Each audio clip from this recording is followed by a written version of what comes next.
Hey guys, Steven here, Fanatic Perspective. Tran and I are in the building. We are going to announce a winner for the contest tonight. So shout out to our sponsor, BUSR, official sportsbook, official betting partner of Fanatic Perspective. Very excited to have everybody in here. As you're coming into the chat, make sure you smash that like button here a little bit earlier than usual. Sorry for us not being prompt at 7. That is my fault. But we are here to obviously preview our game this weekend in Ames, Iowa State Cyclones, and what the Horns are going to do. Familiar foe, familiar coaches, quarterback, whole bit. But excited, just chit chat with everybody. So, Tran, how you doing this evening, brother? I'm doing well. Nice weather. It's Friday night. Longhorns haven't upset me yet, so I'm good. I'm good. Hanging on to the positivity. Hanging on to the positivity. What a week it's been. I'm gonna try to have the chat overlay here, but What are you talking about, sir?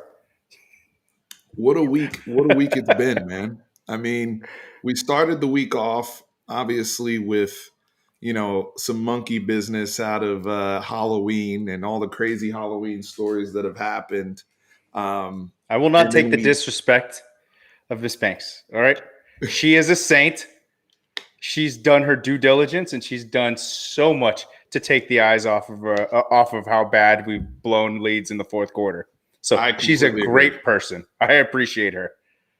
I completely agree. That was a necessary distraction if there ever Yes. was one. Yes. That was a necessary distraction because you saw once we got back to business, the next thing that broke loose was the Joshua Moore is got into a fight. He's off the team to he's in question to now he's back and drama again, right? So it's interesting. And as people are coming in here, make sure you guys hit the like button. We will do the contest or the little lottery thing in the middle of this. So um, you know. Jackie, thanks for being here. Finally caught alive. That's what's up. But with everything that went down this week, right? There's distractions. When you're 4-4, we've seen it before. We've done this channel 3-4 years now. We know how it goes, and unfortunately, we get these lulls in the season where we have these issues, and we start focusing on things. Last year, it was the song and all the civil unrest. We've had Texas is back. We've had issues with guys getting in trouble, not making practice and stuff that may have derailed us from winning a Big 12 championship. Who knows? Like, we've had all of these. Even worse, you're forgetting one. Tweeting in the middle of a game at halftime. Oh, you're going way back. Yeah. Oh yeah. No, You're going way back. I'm still scarred. I mean, these are the things that happen to teams. Things happen to every team, right? Like things happen at OU, but you know what they're talking about at OU this week? Why are we only ranked 8th in the playoff rankings? You know what they're talking about at whether it's Alabama or Michigan State or Michigan? They're talking about like the real conversation, which is like actual playoff stuff. We can't even have a conversation about the Big 12 right now. We're trying to get past the distractions, because I know somebody's going to ask, "Hey, is the monkey thing a distraction for the team?" No. Sark handled that well. No, for the team, it's something you laugh and you move on to the next play. The Joshua Moore thing is more of a distraction for the team because 100%. you're now talking about the reporting and if there's something there. I'll tell you this: we'll know what's up with that come game day. Because we've seen before where coaches have said, "Oh no, we're good," and then all of a sudden the dude's not on the field. If he comes out there and he's still at the ones and everything's fine, then clearly people yell at coaches all the time. Coaches yell at players all the time. That happens, especially when you're losing and there's frustration. That's normal. It's just the manner in which it was reported and the player that was involved, the particular player that was involved. But again, we're not talking about the big, like if you're in Baylor, right, or Oklahoma State, you're thinking about, okay, we both have to play OU. How can we angle to get ourselves in the Big 12 championship game? If you're OU, you're thinking, how can we get ourselves back in the playoffs? What are we talking about? We're 4-4, Trent. What do we have to talk about? We have the opportunity to win 8 games when it doesn't look like we. I mean, that's the opportunity. I mean, you have the opportunity to get better. You need to win 2 more games to get those extra practices. I mean, the season's not over. You know, no one was expecting. If you were really expecting us to play for the playoffs this year, you're a little bit delusional, honestly. It takes time. You know, everyone always, and yes, I know Sark is not Saban, but Saban started off at Alabama 7-6, minus, 7-6. He started off 7-6. But after that, he went off. Starting to get upset about it's a lot of coaches. I mean, I think people are starting to get upset about the example that folks use about Saban, because it's like anytime a young quarterback comes in the league, they automatically get compared to Tom Brady. And it's like, why are we going straight to the GOAT?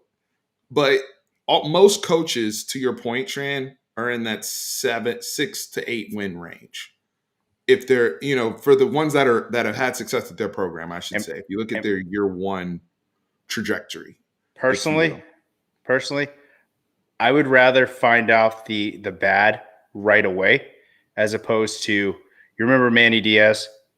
He had a rock star defensive team, and he put up great defensive numbers. And then once those guys graduated the next year, you saw what happened. We were giving up 600 yards a game. Can't we say that about every defensive coordinator until PK? PK's the first defensive coordinator we've had that didn't have a good year, that hasn't had a good year one. Yeah, you're right. So, even Chris Ash turned it around last year. He only. I thought we had a respectable defense, to tell you the truth, last year. By the end of the season, it was a strength. Mm-hmm. Right? And so if you go back before Chris Ash, Todd Orlando was a rock star 2017. We gave him an extension, I think $1 million extension. You want to go before Todd Orlando, we're talking about Vance Bedford. First year of Vance Bedford, we had the number 1 defense in the Big 12. So all these dudes that have come here year one have actually had a bump. Mostly, like you said, in terms of experience and whatnot. This is actually the first time where we haven't seen the typical Texas defensive corner year one bump. Again, all those guys failed over the long term or weren't around. So we're hiring PK for what's the long term, not because they haven't been up to snuff the first 8 games. I do want to talk about expectations, though, because I know we've had that conversation with Tariq or Tarek a few weeks ago, but let's revisit that, right? Okay. I do think, if you were thinking we were going to make the playoffs this year, that's a stretch. I agree with you. I don't think it was. I'm sorry, but if you predicted that Texas would make it to the Big 12 championship game, I don't think that's a crazy expectation to have coming into the season. I don't think that was an unreasonable expectation. Not at all. Especially we should have won the last 3 games, hands down. I mean, we should have, but we didn't. Yeah, we didn't. That's the issue. But also, would you be surprised if we said before the beginning of the season that we were at this record right now? If what you're saying, would I be surprised if we were 4-4? Yeah, before if I were to tell you that we were going to be 4-4, 8 games to the season, would you be just shocked and appalled by that? I would have been surprised. I would have, at the worst, I would have thought 5-3. At the worst, I wouldn't have thought we'd be 4-4 at this point. With what I'm just being honest. I mean, and somebody can say I'm off base, and that could. So this is another thing. Where do we start to take accountability for the expectation we had as fans in terms of overrating our talent or underrating other people's talent? I know for a fact I underrated Arkansas based upon what I had seen. I underrated Arkansas. I didn't think that I thought there was a possibility we could lose the game. I didn't think we'd get blown out until it happened. I had us losing to OU before the year, and I probably had us losing, I believe, to Iowa State for just all things considered. But I overrated the team, so that's on me as a fan, right? That's on them as a coach. The coach, we weren't the only people that overrated the team, by the way.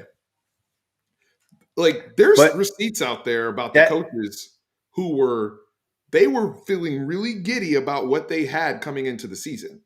and That they that, should. that hasn't gone away. Once again, we can't go against the fact that we have legit blown teams out. We just haven't finished the game. Whether it's little, hey, we can't react to any type of negativity that goes on.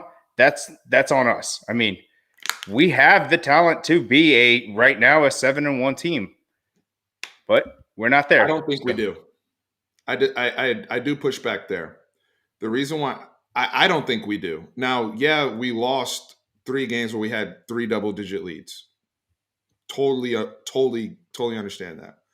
I do think when something happens more than once, and in our case, 3 straight times, at some point, that's who you are. Like, at some point, somebody else is seeing something else and like, yo, we just got to kind of stick around, like boxing. Like, hey, as long as he doesn't knock me out in the first 3 or 4 rounds, then I can get into the deep waters and drown this guy or win on the points, right? So I do think at some point, like, maybe if we probably still lose one of those games. I just surprised we lost all 3 in that manner. That is surprising to me coming in to the season with what I thought the talent was, if that makes sense. But at some point, 7-1. I mean, with the yards you're giving up and the way you're letting people, like, almost the ease that you're giving stuff up. The one thing that Sark and them couldn't have known about is the psychological. To your point, though, like, they didn't know that. Like, how would they know that, right? Because they've lost games other years in different manners, not like this. We've lost games where we were like coming back, and then we got neck and neck, and then somebody made a play at the end and we lost. This, we're like jumping on people, and then there's like we got nothing. We're out of gas. We're out of gas, right? And so I don't know, man. I think it's interesting. I think we should revisit though. Like, let's get a little bit more granular with those expectations, Tran. So we make videos every year before the season. We make a video, the 5 things we're most excited about, and the 5 things that we are most concerned about, right? And I would say, of the 5 things that we were concerned about, and I'm just doing this off the top of my head, we know we were concerned about pass pro with the offensive line. That was high on our list, right? That, would you say that was right on par with your concern, or would you say that that's now worse than what you were expecting before the season started, considering we had that on the concerns list? Worse. Right? Mm-hmm. Okay. We had, what else did we have on the concerns list? We had safeties. I think it was safeties, right? Just finding the right combination. Would you say that's right on par with your concern, or would you say that's worse? Probably right on par. Right on par. Steve Sarkisian as a head coach, just the overall game management. What are your thoughts there? I think right on par. I mean, I think it's too, because he's actually done a great job on starting out hot. It's kind of tapered down towards the middle of the game, and he's even called himself out on that he needs to trust his players to actually be able to handle the playbook. So I think everything that we had concerns about, it's either on par with our concern or it's worse.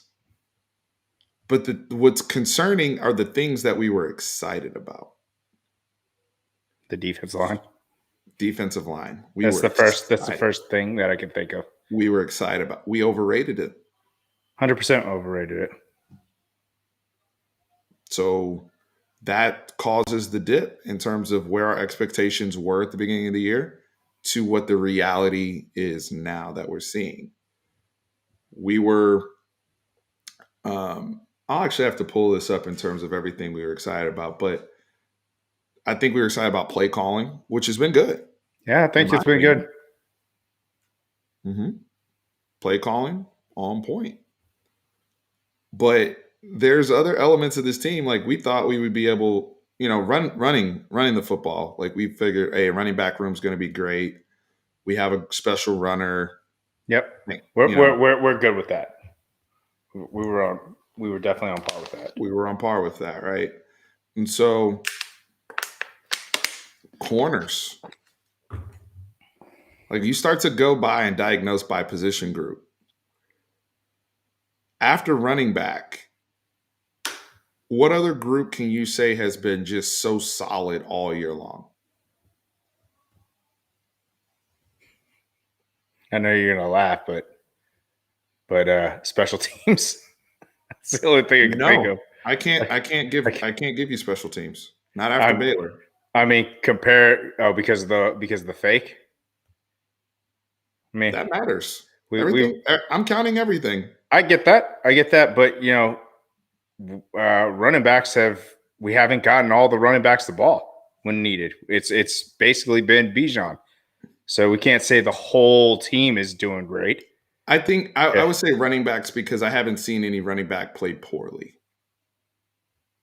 That's kind of what I mean. Like I don't see anybody in there fumbling the ball or missing holes or just not effective. Like I feel like obviously, especially recently, a huge chunk of it has been Bijan Robinson.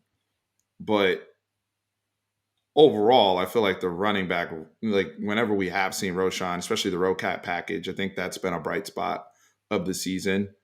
The one group where I actually think it's probably been a little bit, maybe slightly better than expected, and this is going to sound weird, is probably receivers, because I didn't think Xavier Worthy. He's coming up. I didn't think Xavier Worthy through 8 games would be leading the whole Big 12 in receiving.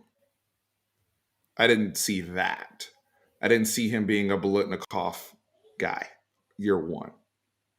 So because of that, the production we did get from Jordan Whittington when he was healthy, not saying the wide receivers are playing, all amazing and all that. We've talked about Joshua Moore a lot and his struggles.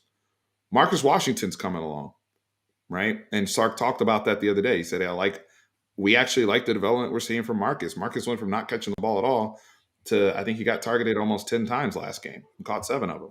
Mm-hmm. So we're seeing some development there with the receivers. Like that's a positive because everybody and their mom was ready to get rid of Andre Coleman and the receivers are going to be trash, especially after we knew O'Mary was out.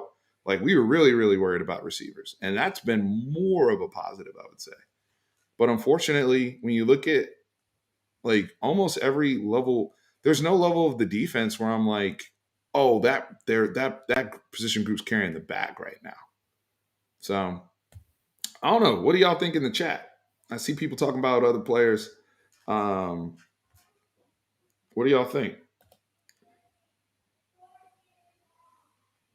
I like Darian Dunn, but he doesn't play that much. Now, we've had individual people in these groups play well, but the whole group, we've been inconsistent, most of them, or some of them are just playing poorly. So when you have that many groups playing poorly over the course of a season, that's why for me it's like it's kind of a blessing and a curse. Like it's cool that we can see a path to 7-1, to your point, even with all of that going on. But that also kind of justifies to me why you're 4-4 when you have that many position groups on the struggle bus. So it's this like, hopefully I'm making sense. Maybe I'm just I don't know. No, what you're describing is the old adage of like football is the ultimate team sport. One position group can't win the game for you. You have to play complementary football regardless of whatever you're looking for. Absolutely. Absolutely. I will not give the cornerbacks as a position group that's playing well. Yeah. Marlon, I'm not as high on the corners as you are. I know they haven't been giving up a whole bunch of big plays. I don't know. I just think with this particular group, and it's interesting, right? And we got to see again. We got to see how everything plays out long term.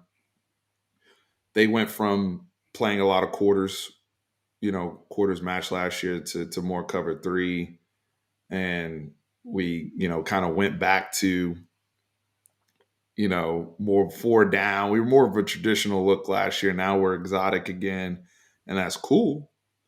But over time, I got to see the right people in here that fit what PK wants to do and what Terry Joseph wants to do. I don't know if I want to see them get more aligned. A lot of people this week have been sending me messages about, hey, Steve, do we need to have a conversation about Jeff Choate? Because he does have the co DC tag. How much influence does he have there? A few people have actually hit me up about that. I think those are things you have to examine in the off season. You try to make do what you got this year, obviously, but those are things to take a look at for sure. Marlon, if you throw the ball up against this as a 50-50 ball, you think our defensive backs are making a play on those balls? I mean, we saw it in Oklahoma, so I'm not gonna. I don't think that they've had one bad game. The Texas Tech game they've had, I think, is the one that you're talking about. Oklahoma, I don't think they had a good game playing the ball, especially when they needed to. One thing I will give you is that they have been tackling well for the most part, and they've been more physical than I've seen in previous years. But they haven't been playing up to what I expected them to play at the beginning of the season. I'm not saying that they're horrible or anything like that. I'm just saying we thought that they were going to be a strong suit. So, again, we're just talking, right?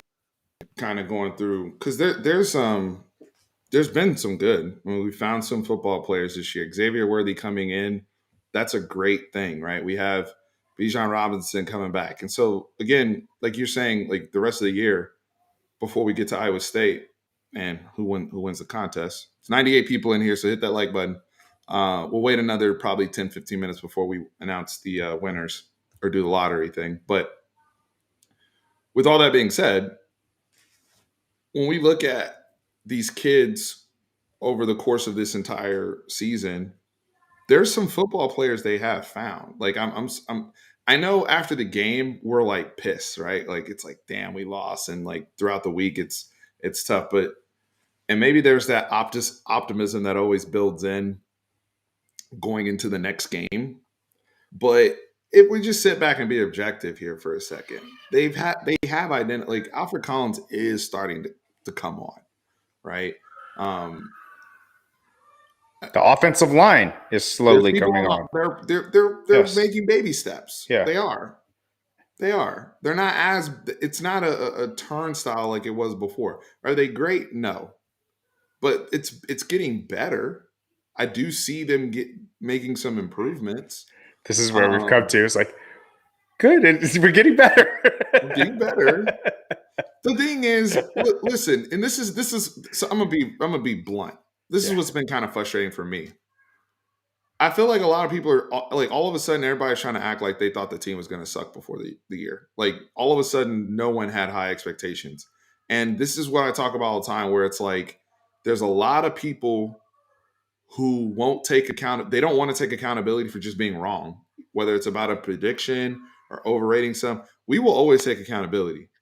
Like there were a lot of people before the season, not just us, not just people on YouTube, everywhere, Twitter, that were full blown all gas, no brakes, were convinced that this team would be in the Big 12 championship game. Convinced that this team, I'm not saying beat OU or anything, but convinced that they'd be a top 25 team.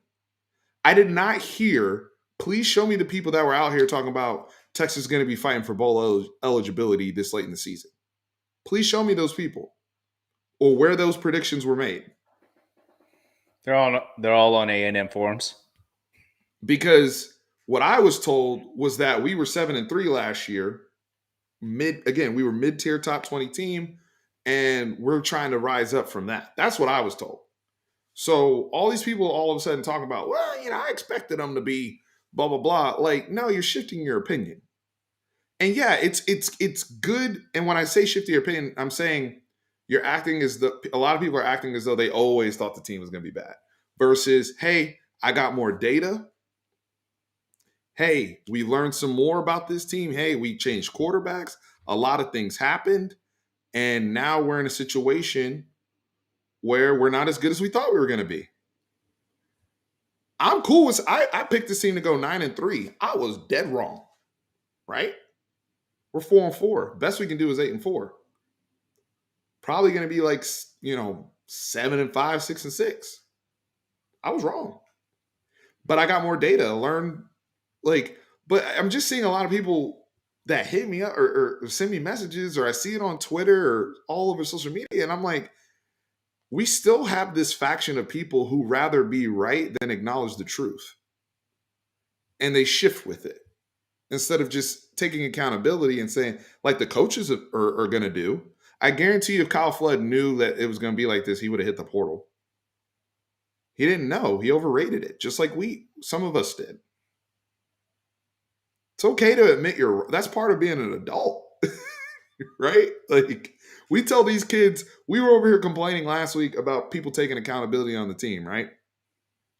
We got to take accountability as fans. Raise your hand in the chat if you thought, like, Des said 8-4. Somebody else said 9-3. Somebody else up there said, I think I said not 8-4. I think I said 8-4. I'm not sure. I mean, all of a sudden now I see people, I always thought we were going to win 7 games. You're not being real. Be real. What you thought. It's okay. We didn't know. It's a new staff. It's new everything. We thought we were going to, go up. Be real. A lot of that changed after Arkansas when we got humbled. A lot of that changed for Arkansas. And then we got excited for a half again against OU. But I think we gotta be real with ourselves. And now, yes, the only thing that we can say is patience with this staff and allowing them the opportunity to grow. Yeah, we will be critical in the moments week to week about things that are done or decisions that are made or how guys played. But Tran, are we on here calling for people's heads or anything like that? No. We just got more data and we realized we weren't as good as we thought we were. And it's frustrating to say that as a fan. It's frustrating for the 12th straight year or whatever, how many years it is, where we're not as good as we want to be. And it starts to set in that it's like, are we Tennessee? Are we all these other schools? No, we're Texas. And we're in the same boat as those schools. A disappointment. And that's what these coaches are getting paid to fix. That's what Chris Del Conte's trying to figure out. But we're a disappointment. I'm talking about overall as a program. I'm not putting that on any one person's shoulders. I know for a fact the players don't want to be 4-4 right now. That's disappointing. They didn't come into the season thinking we're trying to get our seniors to get bowl eligible. Guarantee you that wasn't their mindset coming into the season. But that's where we are now. Anyway, you want to add anything to that, or you want to get into Iowa State? No, let's get into Iowa State. So, familiar foes, they dropped a very disappointing game themselves in Morgantown, and I give you a lot of credit, Tran. You've been saying for years on this channel how difficult it is to play in that part of the country, in that stadium. And it was weird because Iowa State went up there and actually had a pretty decent day offensively, but they couldn't, you can just throw the ball down the field on Iowa State, it seems. At least West Virginia. I mean, Jared Dagey, shout out to him. He's leading the Big 12 in passing yards. Good for him. But he had himself a day, even despite the interceptions, and they put up 38 points. on Iowa State at home. So, and that was after Iowa State had a pretty probably, season turning victory over Oklahoma State, where they feel like they're right back in the mix. We're ramping. All this stuff is going well. And then boom, West Virginia happens. And now we have a battle of two teams that were expected to be in the top three, because preseason polls had Iowa State, number 2 team in the Big 12, and we were number 3.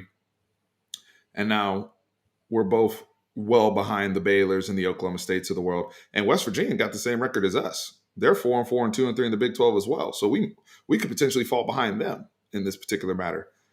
What's your outlook, just your mindset coming into this game, matching up with Iowa State, going on the road in Ames? It's not good. It's not a positive one. I think this is probably one of our toughest road games. I think West Virginia is going to be pretty tough too, because they can't stand us, and we have to travel up there. But Iowa State, it's a night game. Even Josh Thompson a couple of weeks ago ranked them, and they said Iowa State was the toughest place to play in the Big 12.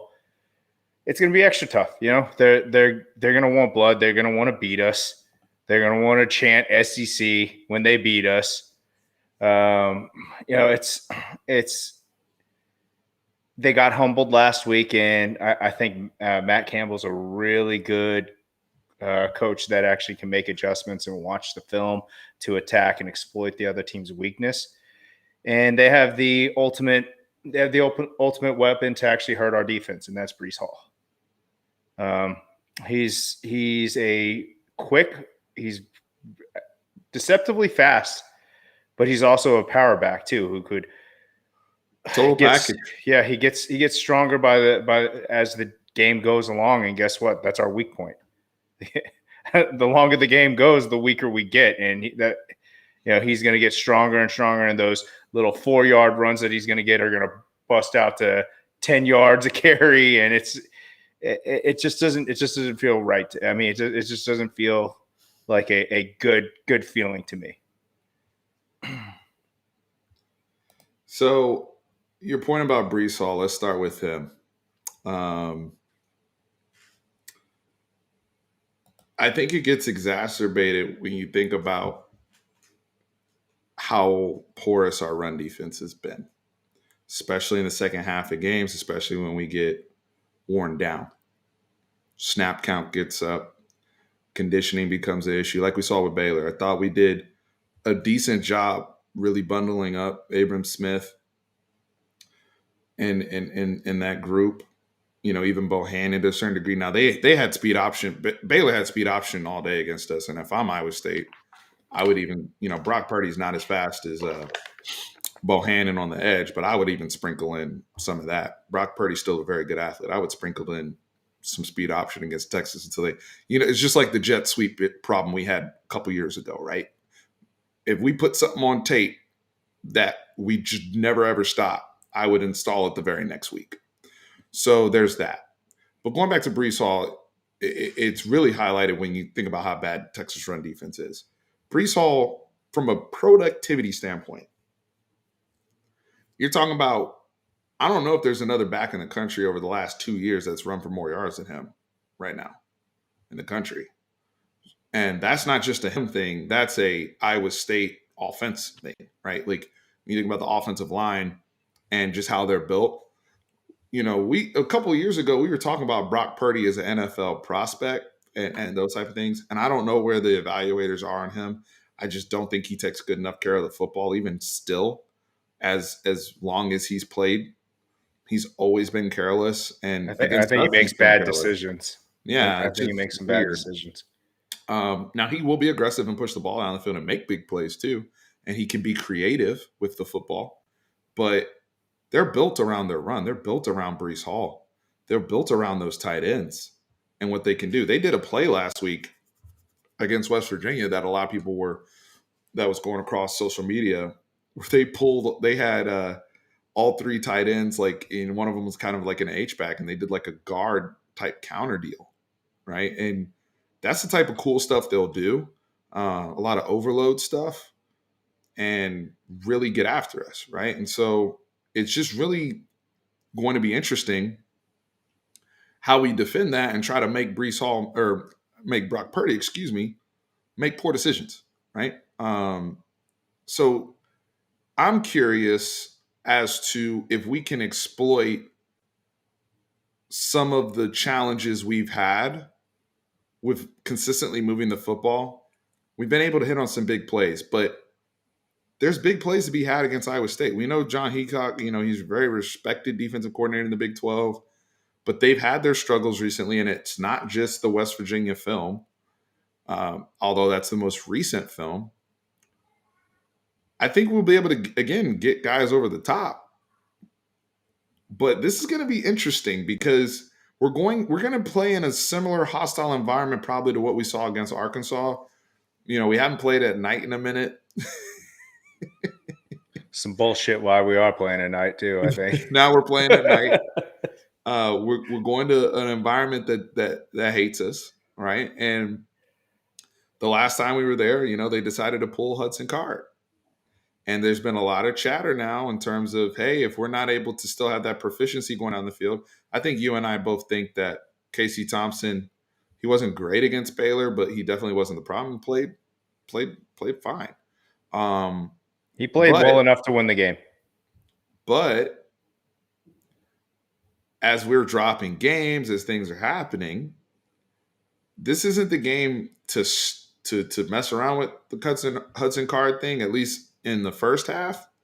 But I could see the door potentially open if we see another like Oklahoma State or TCU type performance. I could see the door start to open to where it's like, okay, we want to try to evaluate Hudson Card again, especially knowing that you have Kansas on the backside of that. So I think there is something there to pay attention to, especially paying attention to Sark's wording in the press conference. Casey Thompson's still our starter. However, we are actively developing Hudson Card. So I think that could, because there's been a lot of conversation and people debating back and forth about those things. I think if we were playing well as a team and Casey Thompson's performance was what it was, nobody would be complaining. But when you're 4-4, people are going to scrutinize and cherry pick everything. And I think that's where we're at. And on top of that, let's be honest. This staff is now coaching for next year. And it sucks to say that at the beginning of November. Like, if you're trying to get to a bowl, your whole point to get to a bowl is what? To get the extra practices, right? What is that for? It's for next year. I'm trying to find out when I do my end of year meetings who I'm going to be honest with. Hey, I think you should come back because you have you have a chance to play. Or, hey, I'm going to be honest, we got 3 or 4 kids coming in at your position. We're recruiting the portal at your position. You might want to think about, like, that's where we're at. Am I tripping off of that? No, not at all. It's 100% that reason. These aren't Sark's guys. Let's be honest. It's the same thing as like Tom Herman was not Del Conte's guy. It's easy and hard at the same time to make that little cut. You and I talked about this. You have to be very political about it to handle that, because it's the first thing that happens is they go to social media right away if you're kind of a dick. But going into the game prep for the offensive standpoint, I know everyone says this, that Sark does not want his quarterbacks running.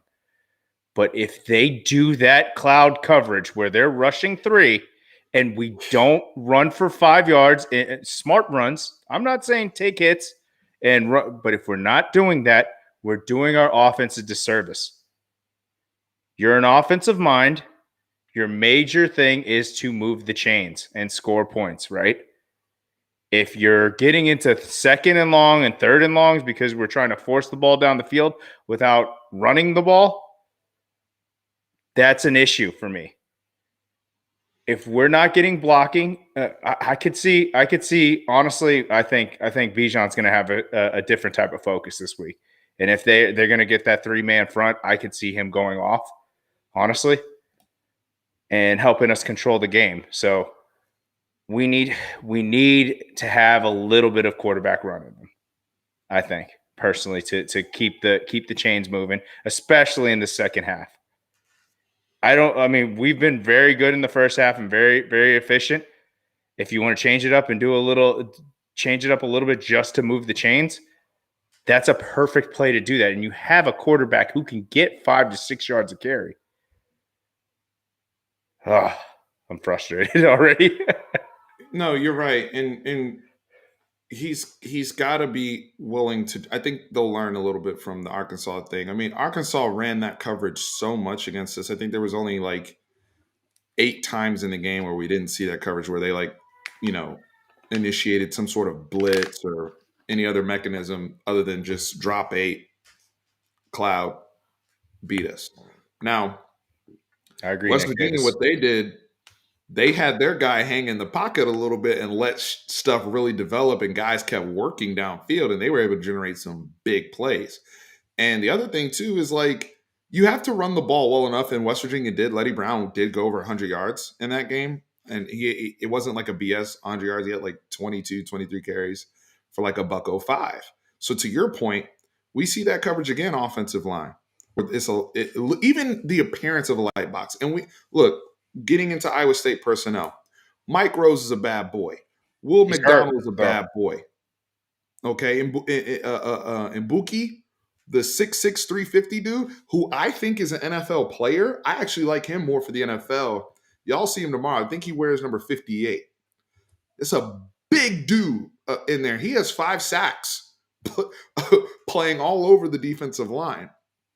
I actually think he's a better prospect than Jaquan Bailey was that they had. But when you combine all these people, Will McDonald's a great prospect within his own right. They can play football in a phone booth. They're really good at it. And I think this is a game. Casey Thompson has struggled a little bit throwing the ball over the middle or not over the middle. That's his strength. But in terms of when linebackers are really, really smart and can drop into certain windows, that has been a challenge for him, which is you heard about, uh, what's his name? Luke Brockmeyer was picking him off in the preseason, right? Mike Rose, now he doesn't have any interceptions yet this year, but he had 5 last year doing stuff like that. The other guy, I think it was Jake Hummel, the other one, 35 on Iowa State, went and got a pick 6 on somebody in the West Virginia game. Now, Mike Rose is back because he didn't play in that game. He was injured. But of course, Trey, you know how it is. Everybody come back for Texas. Yeah, of course. Everybody all of a sudden healthy for the Texas game. All of a sudden they practice it again. So Mike Rose is back. But it's just interesting because to your point, it's got to be a mentality thing. It's with the offensive line. At least it's like, bro, if there's 5 people in the box, there's 6 people in the I'm box. owning this. Like I we need got to own this. Yeah. At some point, like, yeah, it can be confusing because it looks like a light box, and I got an idea guy that's 8 yards away, and it's a little bit harder block to execute. But football's still a numbers game. Numbers are numbers. The other thing too is this tempo, and tempo out of empty. I agree with you about quarterback run. If they do it, they do it. To me, that's an easy thing to get to get some yards and at least make them come up a little bit. To win on a set of downs. Mm-hmm. But even if they don't take advantage of that, I thought I'm thinking back to the last 2 times we played Iowa State. And we played them and it was like a 24, it was like 23-21. Like the last 2 years, the score was almost identical. Where Austin and Ames. And the games were interesting. And where we were beating them, Brennan Eagles had big games against them where he was beating them over the top and just being an athlete. But the other part was when we started going tempo, when we got down, especially the first time we lost in Ames, and we got into 10 personnel, we started going empty and just spreading everything out. It's like, hey, if they're not going to blitz and we can get some time, we can let's pick it just have more apart. receivers on the field working. Yeah, we can pick Right? that apart. And then we finally figured that out. I'm curious because we haven't seen a bunch of that's not really been part of Sark's MO. We've always, probably 11 at max. I'm curious to see if we go more empty or even empty with the tight ends or empty with Bijan where we're splitting him out, getting him isolated on a Jake Hummel, maybe even beating him on some Texas routes or things of that sort. I think there's some things you can do to exploit this defense and get points the way some other teams have gotten points against Iowa State, in my opinion. I agree. I mean, you have to throw whatever you can out there. I mean, like you said, it's all matchups. So if you find something that works, do what teams do to us. Keep doing it until they stop it. Teams have no issue doing that to us. Yep. So I'm let's just saying, if return you're the Iowa favor. State and you don't install speed option this week, You're doing your offense a disservice just until we could stop it. 100%. I'd run it probably every other drive, just to see what they do, just to keep them honest. just throw it out there. Texas has struggled with it. I mean, every year it's some play that comes up, that's just like we just freak out when we see it or something goes astray. I don't know, but So, say we go into Ames and we get a dub. How do you feel? How do you feel the rest of the season goes?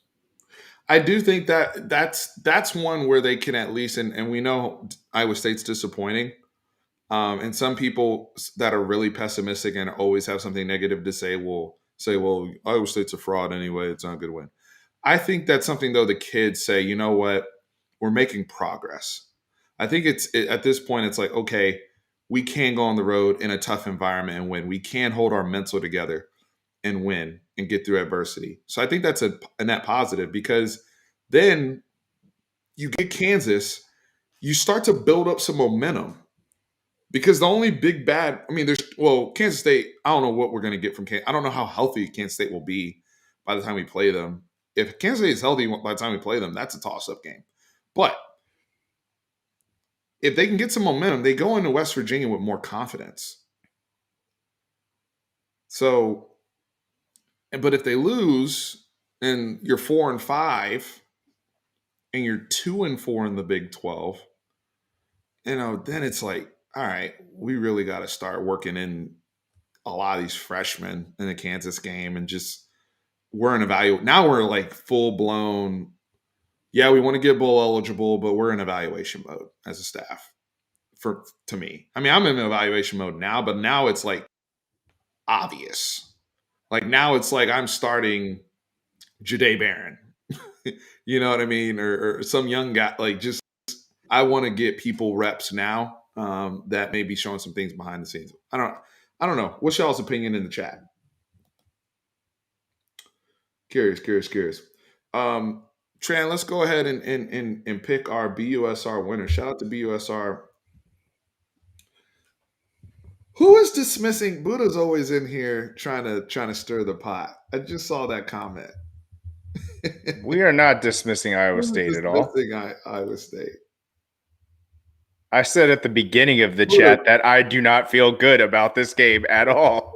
Buddha's a OU fan, and also a Texas fan, because he's in as many Texas lives as he is OU lives, and we appreciate him and love him for it. But Buddha, this is like your go-to statement, because you said last week we were disrespecting Baylor, and then the very next comment we had a Texas fan saying we need to stop gassing Baylor up. Like the late great Sean Adams said, and may he rest in peace, because he was brilliant. If you find me in the middle of a debate like that, I must be on the right side. If you over here saying I'm this, and on the other side you're saying I'm this, then clearly I must be right about what I'm saying. So nobody's been disrespecting Iowa State at all. Iowa State has had a disappointing season. Everything we stated was facts. Anyway, love you, Buddha. So, Trent, time for the BUSR contest winner. Who's going to be coming with us to the Kansas game? Now, the way this is going to work, I'm just going to go to a little random name generator screen. We will be picking two winners, two people that we got the list of names of people that were eligible. Thank you guys. First and foremost, thank you to everybody that subscribed to this channel. Thank you to everybody that, rock with our sponsor. Those of you who are down with the sports betting industry and were already doing it or wanted to get involved, what have you. It's a growing business, so y'all already know where things are headed. But and all the socials. So we appreciate it, and wanting to come and rock with us at a football game live, right? So just want to get the thank yous out the way first and continue to leverage BUSR. The great A customer service. And what I'll say as I get ready to share my screen here, whoever wins, and I'm going to reset this. I got the names in here. Whoever wins, customer service, we'll get the names over. Customer service will contact, make sure we get in contact with you, unless you just reach out to me directly or whatever. That's cool too. But we'll make sure customer service gets in contact so that we can make sure you're able to go to the game. Because if you're not, then we'll have to, do some backup names and drawings. There's a lot more people on the list to where we can pull two folks to go with us. But hopefully, picks two cool people to come and experience Texas with us. And looking forward to it, Tran. So without further ado, let's get over to the name gen. And I'm going to zoom in a little bit here. So I'm going to just pick two. I'm going to draw, do the draw now. All the names have been uploaded in here. So without further ado, let's see who the first winner is. Chris Church. Chris Church, first winner. First winner, Chris Church. Shout out to Chris Church. Shout out to Chris Church. All right. So let's draw again. Reginald Abernathy. That sounds so fake. Chris Church and Reginald Abernathy are our two winners for the first, Fanatic Perspective BUSR fan contest. Chris Church, Reginald Abernathy, congratulations. We will get your names over to BUSR. You guys will be contacted by customer service. And thanks for rocking with us. Chris Church, Reginald Abernathy, BUSR.com/Fanatic. You guys have first right of refusal to come to the game with us and represent. So we appreciate it. Tran's a lot of fun to be at a football game with. In-game experience with Tran is second to none. I'm gonna just say it. I'm gonna just leave it at that. Now you're hyping me up too much. And for those of y'all that don't know about BUSR, BUSR.com/Fanatic, we still got promos going on. As y'all know, or those of you who are fight fans out there, it's a huge UFC card this weekend, Madison Square Garden. Tran, maybe after this, we will do a quick little fight preview. Because we got, Thug Rose versus Zhang 2. We got Usman. It's actually the third one. The third fight. So, yeah. So we got Usman, Covington, Usman. Chandler versus Gaethje. Huge UFC card. It's a big fight. Leander Lyons. I may be late to the game. I don't know what time it is because unlike the Longhorns, I am in the playoffs. I just heard that today. I just heard y'all made the playoffs today, Leander Lyons. In all seriousness, congratulations, brother. I owe it all to Brandon and Gabe, Gabe, my assistant coaches, for making sure I don't get kicked out of every single game. Yo, it's so funny to watch y'all operate because Gabe is like assistant coach / quality control coach, if you know what I mean. He's definitely the quality control coach. It's so great. It's so great. Sometimes we'll call out to him that, hey, get your son the ball. Huh? It's like, your son needs to get the ball. He goes, oh, okay.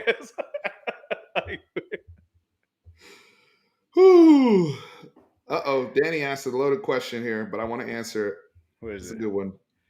Getting back to the chat. Shout out to Chris Church and Reginald Abernathy. We'll get your names out. Let's get in contact. Our two winners of the BUSR Fanatic contest. But I want to get to my boy Danny's question. Um, Danny's become a good friend of mine. What's good, brother? So the culture problem. I don't. Do you want to go first? I mean, I have some thoughts, but I can bounce off you, Tran, if you want to go first. I'll let you go with it because I know where you're going to go with it. Because we, side note, everyone, Steven and I had about a 2 hour conversation a couple days ago that actually went over a lot of this. So I'll let you go first. Right now, they've got to cleanse, and I'm not going to call people outright bad apples, but there's different mentalities in the locker room, and there's different mentalities. Not to say that guys aren't friends or not together, or anything like that. I'm not here reporting any, you know, fake news or anything like that. But Danny just said Xavier Worthy straight up said I can't make others play hard. So let's use Xavier Worthy for example, right? Xavier Worthy is balling. Notice the people that are balling right now. They're the younger guys. Xavier Worthy's essentially the first real Sark guy, right? You can add Keelan Robinson there because he brought him over too. But Xavier Worthy's like a true Sark guy. We have a culture right now of bad habits and misguidance, in my opinion. And we have a culture right now where that contributes to the mental issues that you see on the field. Yes, some of the talent is overrated. Yes, we don't have that that quarterback that can overcome all of these things and just be this dynamic. I don't know how many quarterbacks there are like that right now in college football, to be honest with you, if you really watch all of college football. But we have to get to a point where people like Xavier Worthy come in this program and they get better. Where year over year they got better because they were here, not contaminated. And I know that sounds really harsh, but you think about some of the young ballers we've had come in this program, and this isn't on Steve Sarkisian. Again, Steven, they just took over. But this is over I'm talking about the last decade. We've had people come in and ball right off break. And then it's a steady decline. Or their bodies start changing. And all of a sudden, it's like, bro, you don't even look like the explosive athlete that I saw in high school, right? Like a lot of people were commenting. I made the post today on Twitter about Keontae Ingram. I'm not saying USC clearly does not have a better culture right now than Texas, right? Like we're in the same boat. They don't even have a coach really, so we're in a better boat than USC is. But people were commenting about how confident. I saw the comment. I'm trying to keep Yeah, a straight I'm face. sorry. I'm keeping a straight face. I saw what he typed. I saw what he typed. He's trying to throw me off, and you know who you are. But Keontae Ingram, and I'm just using him as an example. Y'all know I love Keontae or whatever. He got a lot of heat while he was here. And I'm not saying we should have, he should have stayed. I think it was one of those mutually beneficial things. Obviously, we're moving forward with Bijan Robinson, Roshan Johnson wasn't a great fit anymore. He needed a breath of fresh air, get another opportunity to really show the type of running back that he is. And he's doing that now. He's one of the best backs in the country now. Run for 200 yards last week. He had a $138 against Notre Dame. But people in the comments on my tweet were like, yo, is it me or does Keontae Ingram look faster? Is it me or does Keontae Ingram look slimmer? He looks like he's in great shape. Like these type of things, right? And so it's just like, why does he look like he looks like the guy we saw at Carthage when we got him. He looks like the guy we saw his freshman year when we went to the Sugar Bowl. Mm-hmm.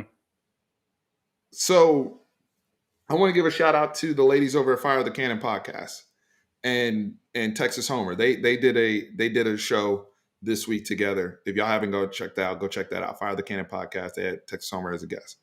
And Texas Homer, he said it jokingly, but it was true. He was like, do you remember we had like how big Jake Smith got, how big some of these guys got. And I'm not saying like it's just it's this culture, and I'm it's all encompassing because I'm a lot of the stuff I just mentioned is strength and conditioning, but it's this thing of guys are not looking like they look when they were young, and then they get here and get contaminated. They don't understand like why isn't everybody just balling? Like everybody was a baller in high school. What happened? How we get here and all of a sudden we're lost? Or we have individuals that are playing well and we're not playing collectively as a team. So I don't know, Tran. I'm gonna pass it over to you to kind of dig more into that. But we've got too many young guys that, like Byron Murphy. Is Byron Murphy like, to me, with the way our defensive line was supposed to be? Byron Murphy shouldn't be playing that much. But we have to play Byron Murphy because he's more productive than the older guys that have been there for several years. It's not like a Gerald McCoy freshman year situation where he could just outright dog, right? Like sometimes you get those kids that come in the program, they're freaks from day one, and you can't say no. They got to be on the field in some capacity. Or back Florida days when they had Javon Curse back in the 90s, where it's just like, we can't keep this pit bull off the field. Byron Murphy's good. But why is he the guy hustling 8 yards downfield making tackles against Baylor? Where are my older guys? Is Keontae, is Coburn, your boy, is he better now? Was he better his freshman year, in your opinion? Freshman, sophomore year. Or what happened? Well, what's happening? I can't say that because junior year I thought he played fantastic. I thought he did a great job last year. This year, I'm not. He's just not playing up to where I would expect him to play. So, touching on your, I think what the thing is, it comes down to recruiting. You know, a lot of maybe a lot of the times that we were recruiting, especially the Tom Herman era, is we were recruiting workout warriors. I mean, if you look at people who in the gym, they just look the part.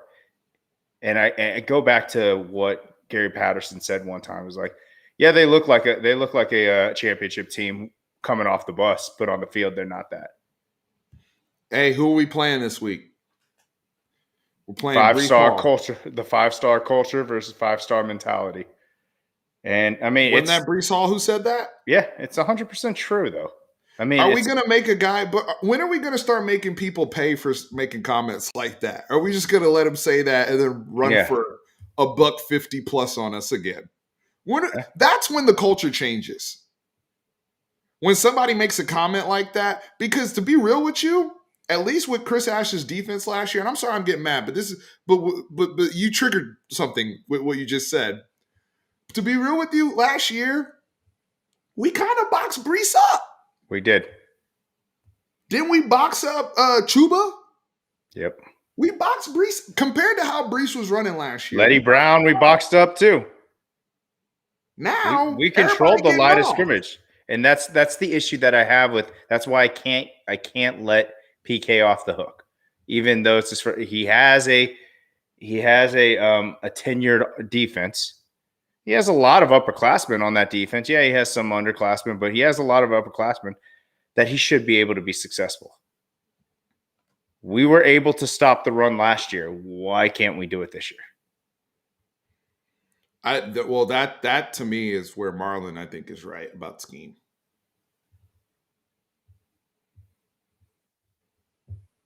In terms of my opinion. Well, the job of a defensive coordinator is to take away something. And what are we taking away? I mean, we're not taking away anything. I honestly think that run is the easiest thing to take away because all you have to do is play proper angles and tackle in space. Especially for a team that can't get pressure on the quarterback. That's the easiest portion to focus and key in on. The only person that's going to kill you down deep against Iowa State is Xavier Hutchinson. That's the dude that I'm worried about deep. So Yeah. you got to take away something. But back to it is like you're talking about a guy to come in and just ball out right day one. Who's the last guy you think that we recruited off the defensive line that well, not just defensive line, just all of the defense that was ready day one? Last person. Recently? No, I'm just saying ready day one. Ready day one? Mm-hmm. Oh, that's on the team right now? No, I'm talking about all together because I have one, and Oh, go ahead. it's a long time ago. Big Malcolm Brown. That's the one guy that I could think of that came in day one and was ready to play. I would say Caden Stearns. I mean, Caden yeah, Stearns was really good. I mean, he was arguably, Caden Stearns was really good day one. I mean, he was playing at one point in that season, he was playing at all American level his freshman year. And some people may argue Caden Stearns got hurt by the staff.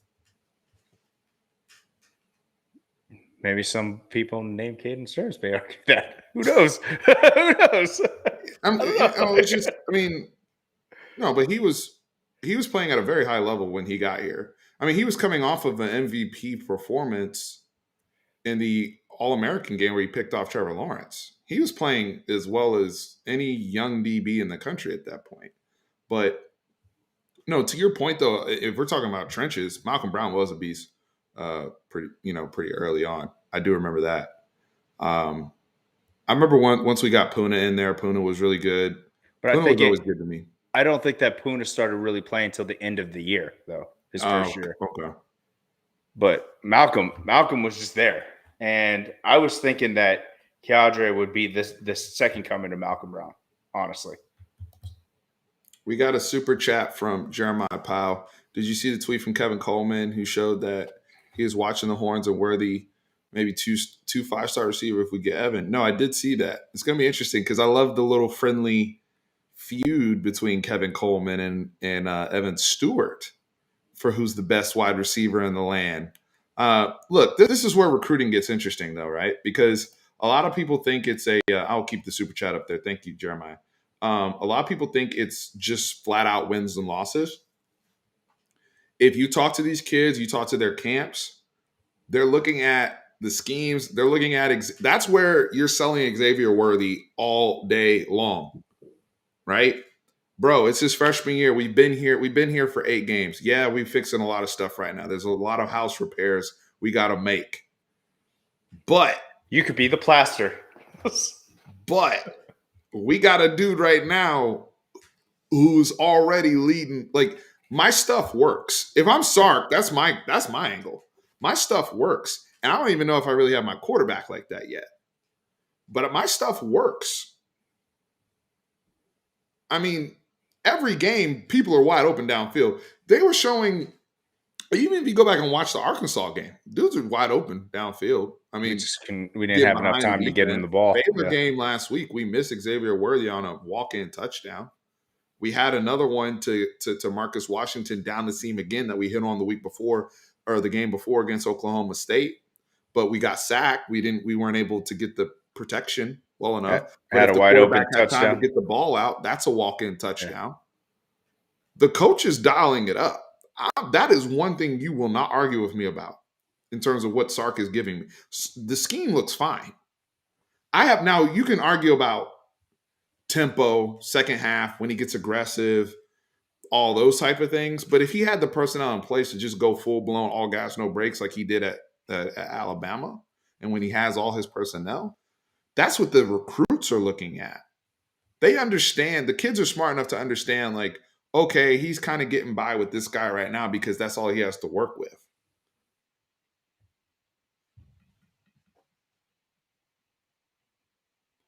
Yes, Sark is dialing it up. Literally, like it's nuts.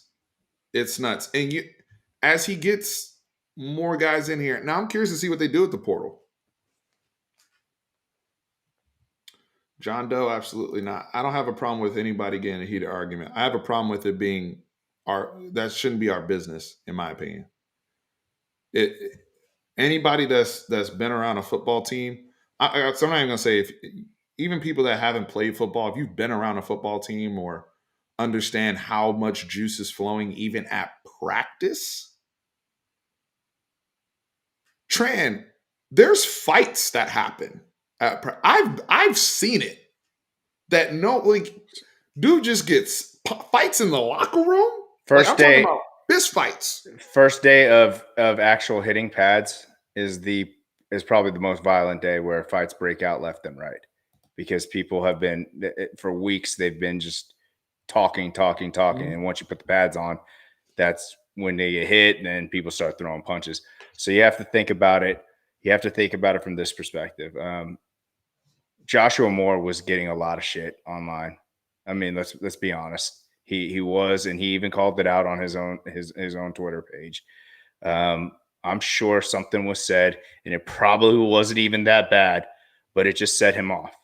You know, it's an emotional game, and if you strip the emotion and you get pecked at for a long time, you're gonna blow up. And I'm sure it was just honestly, I bet you it wasn't even as bad as it was. I bet you there was a couple words that were exchanged, and everyone just separated them, and cooler heads prevailed, because apparently he was back at the evening Meeting later that night. Evening meeting. So it is what it is. Well, like you said at the beginning of the chat, we'll find out a lot more about it tomorrow evening.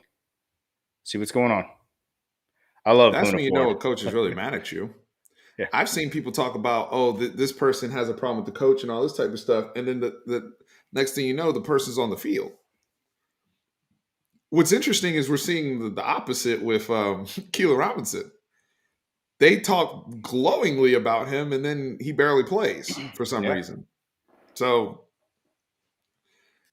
I mean, and part of it too. Here's the other thing with Isaac said Joshua Moore is not that guy. However you feel about it, I'm not here to bash anybody. They don't like what else they got, and we have to be also fair in thinking about, you lost Troy O'Mary, who we all, even before we got Xavier Worthy, we thought he was going to be the one, right? We thought Troy was going to be the one. You lose Jordan Whittington.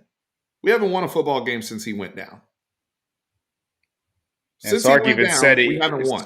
Sark even went on a long diatribe about how important of a loss that was to us. The room's thinning out. Yeah. Now we're talking about Moochie. We're talking about what? Casey Kane? Alvante Woodard? Like, guys I'm sorry. that have been sorry. lost? I don't feel sorry for us. I'm sorry. I don't feel sorry for us. Next man up and catch the ball. If Sark is good, Sark is good enough to dial up people wide open, listen, be coachable, catch the ball, then run. Like go back to fundamentals on that. Just it would help too, especially when we're going against, Iowa State has what's his name? Ellsworth there too, safety, and even Hasheem Young.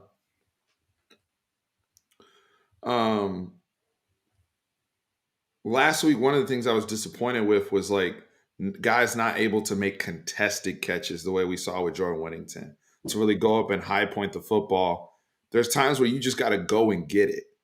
And we like as good, even as good as Zay is, and Zay is amazing. But Zay that's not he's not even physically there yet to where he's going to go and, snag a ball when it's a 50-50 ball.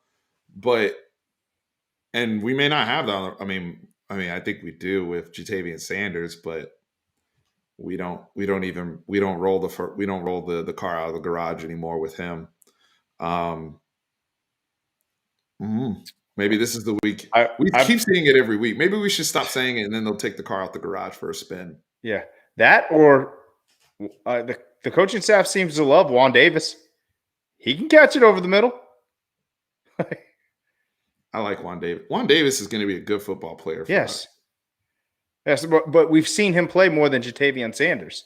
That's what I'm saying. And it seems like this coaching staff likes him. And if you need someone to go over the middle, how about an athletic tight end?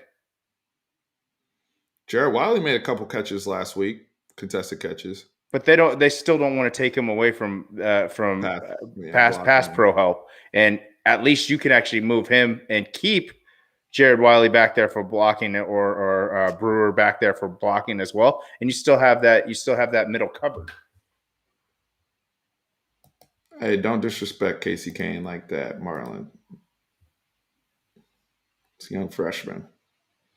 Don't disrespect my dudes like that. I do think Jeremiah Powell. That's not true, because we're gonna face a team here in a couple of weeks, Kansas State, who their running back is their best wide receiver, and they've been pretty successful this year. Not terribly. They haven't been terrible.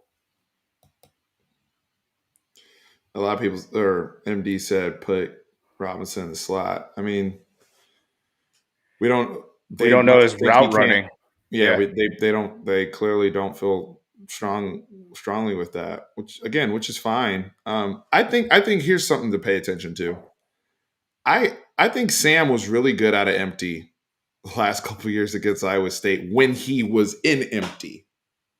He didn't play well the whole game against Iowa State, both years. But when he was in those empty sets, I thought we had some success. I'm curious to see if we go empty with the tight ends out there. Maybe that's where Cade Brewer or and we're more doing some quick game just to exploit some of that stuff. Again, trying to get them to move up, whether it's quick game or quarterback run. Doesn't hurt you. Not the worst thing in the world. Row cat. Like this week, here's an area of opportunity for improvement. When we get in short yardage, don't call a timeout to do something that's common sense. You want to run the row cat. Nobody stopped you in short yardage. I don't need to take a timeout after doing something cute to try to catch them to then come back to run what I was going to run anyway. Just run it. I only get mad when you do dumb shit like the 4th and 11 punt RPO for Cameron Dicker. That's just dumb. And I think they're sitting in the room, Jeff Banks and Sark and everybody like, man, what the hell were we thinking? And that's fine. Right? Like, as long as you don't do it again. Because to me, we ran a fake punt in this game last year, and I didn't like it. But, people, I don't know. Danny said, do you think that's something we touched on a little bit earlier? I do think if there's any struggles to where we saw now, if Casey Thompson comes out and plays well, then that's a non-issue. I think if it's what degree of Casey Thompson do you see, then I think you do need to start evaluating Hudson Card again.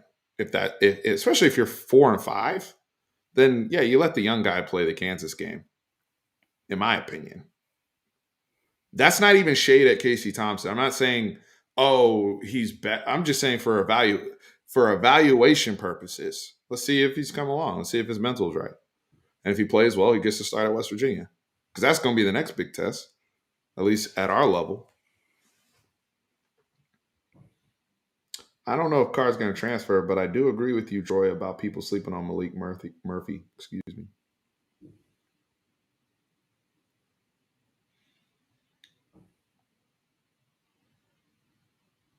No, I mean, that's the thing. Everybody's going to be picky about the quarterback stuff. And again, the quarterback stuff gets picky.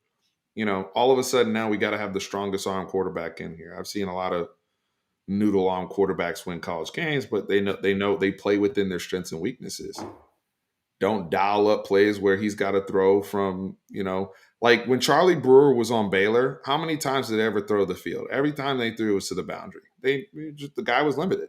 They always throw it to the boundary. But if you're dialing up and calling plays for Casey Thompson as if he has the same type of arm strength as Hudson Card, that's a problem. And when Hudson Card gets in there, he has to be more decisive, period. You don't have the offensive line to go through 4 progression type reads. You got to be quick, decisive, trust your arm, be an athlete. If you do that, you'll keep the job. In context for what you're working with. Yeah, when we get Cam Dewberry and Kelvin Banks and all these dudes in here. In the offense, and we get some people from the portal. Make a And the call to the offensive line is better. Brockemeyers. Yeah, you can sit back there and start dicing people up. Surfer Boy, you should know well about noodle arm quarterbacks with your guy Stetson Bennett. Can Stetson Bennett throw the ball 40 plus yards? Georgia doesn't seem to have a problem to keep winning. You're not beating Bama with Stetson Bennett, by the way, Surfer Boy. I'm just letting you know that right now.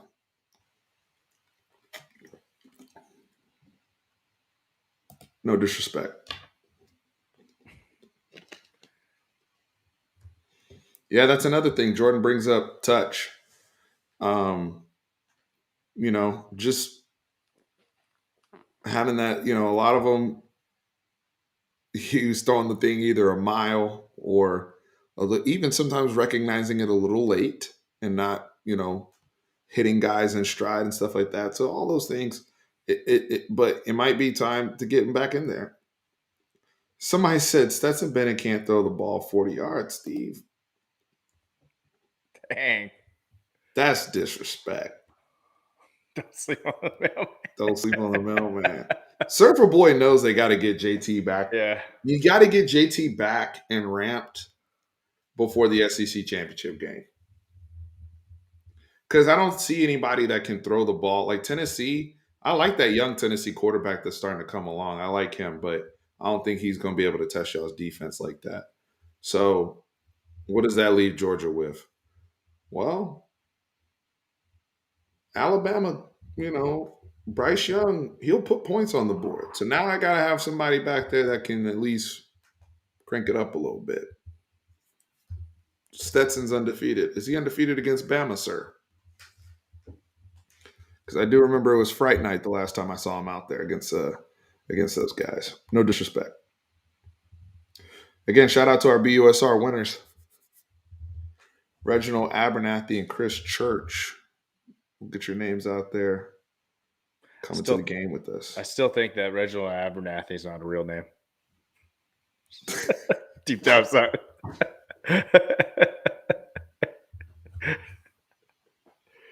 I can't wait to hang out with him. You think we got a catfish? Yeah. Somebody catfished us for the content. The BUSR people told me they validated the information. That's what's up. I can't wait to hang out with him. He said, "I don't think drinks on me, Reginald." Oh man, Reginald. Drinks on me, my friend. Oh boy. Nah, it's been fun hanging out with you guys here on this Friday night. I think we might have to end this thing so Tran and I can make our what is this, UFC 68? What UFC fight? 268, I think it is. Man, we got a big package. Big card. Stupid. Do you really just say big package? I know some kid in here like I'm sorry, don't deplatform me. Said CJ Stroud could score 20 on UGA. Did anybody get a chance to check out my college football reaction video? Because I will be doing those every week as we get the updated rankings from the committee each week. After they meet, I will be making videos just reacting. I'm in the camp that Cincinnati was disrespected. I don't know what more else they can show on the football field. I don't know. I understand the OU thing. Like all these OU people that were crying in the comments, like your schedule's backloaded in terms of how the committee sets you up. So you're going to be fine. You beat Baylor, who's ranked 11, or Oklahoma State's ranked 11, I think, and Baylor's ranked 12, wherever they're ranked. You win those two games, you boost up because the other teams in front of you got to play each other anyway. So you're going to be fine. But I mean, they're setting it up where they're not going to get in because them having passed. Them having Bama too high already at 2. even if they lose to Georgia in the SEC championship game, depending on how they lose, the farthest they're going to drop is like 6 because it's an SEC championship game that they lost to. And Georgia's honestly one of the top 4 best teams in the country as of today, November 4th. Georgia. Oh, they're the number 1 team for sure. No. I understand that. Just as of today, they're a top 4 team. Mm-hmm. So even if they lost, depending on the context of the loss, do you anticipate them being pulled out of the? I mean, it's just their way of actually this is their way of actually getting Cincinnati out of there, holding them out. Oh, let me pull up this tweet that I saw the other day. I'm gonna share it with y'all while we're talking. But before that, because this was actually, I found this fascinating. So I'm gonna share a tweet. It was the committee's rankings versus they still have, they still have the algorithm for the BCS computers. So all they did was put all the data in with the polls and everything and ran the data for the BCS computers. And they did a side by side of what the BCS top 25 would be for 2021 versus the committee. Interesting stuff. Let me pull this up. Cincinnati was 2 or 3.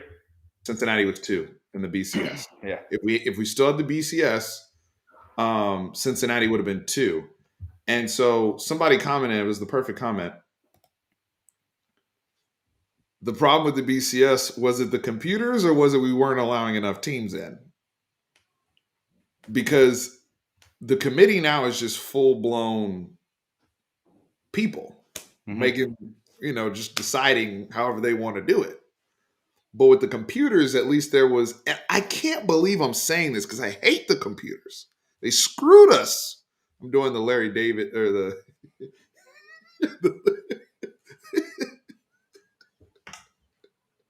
they screwed us in 08, bruh. They did. There's still no rational argument you can make to me of why OU should have been in ahead of Texas when we had the head-to-head. And we had the same record. No. I don't care about the Tech loss. And we beat them on a neutral site by double digits, too, that year. Asian dude, you made a racist comment earlier, bro. I forgot to call you out on it, which is funny in itself. But he said Malik Murphy going to end up like Gerard Hurt. Bro, that's racist to me, man. You just comparing one brother to another. That's all you got. Because they are nowhere near the same type of player in terms of skill set. Now, if you're just talking about like he's going to be like Gerard Hurt was like an athletic, fast, dual threat type dude that ended up playing another position. Malik Murphy's a pocket passer. So you just comparing Asian dude, you just comparing them because they brothers. And I see it. Got to call it out when you see it, Tran. Sorry for boy, man.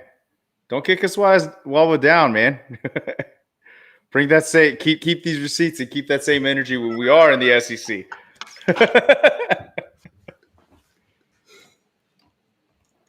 Because going by the SEC rules, we'll play you once every like 10 years. And if we beat you that one time, we dancing.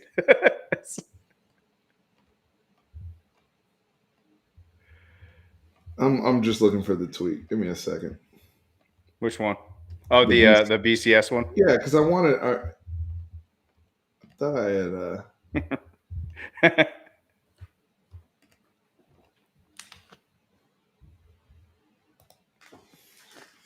Maybe I got to search it real quick.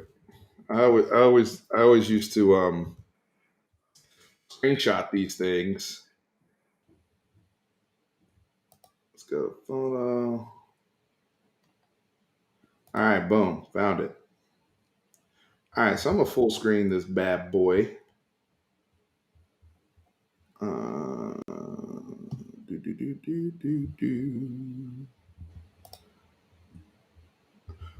Tran, you want to do the weather question or should I? I think it's 60 and. Yeah, I think it'll be 60. I don't think weather's going to be an issue. Yeah, I think it's supposed to be clear.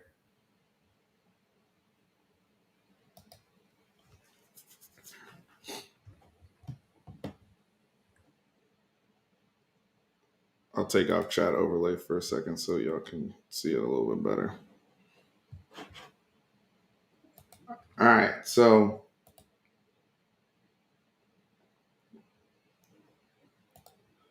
this here, hopefully everybody can see. Uh-oh, lost it again. Back up.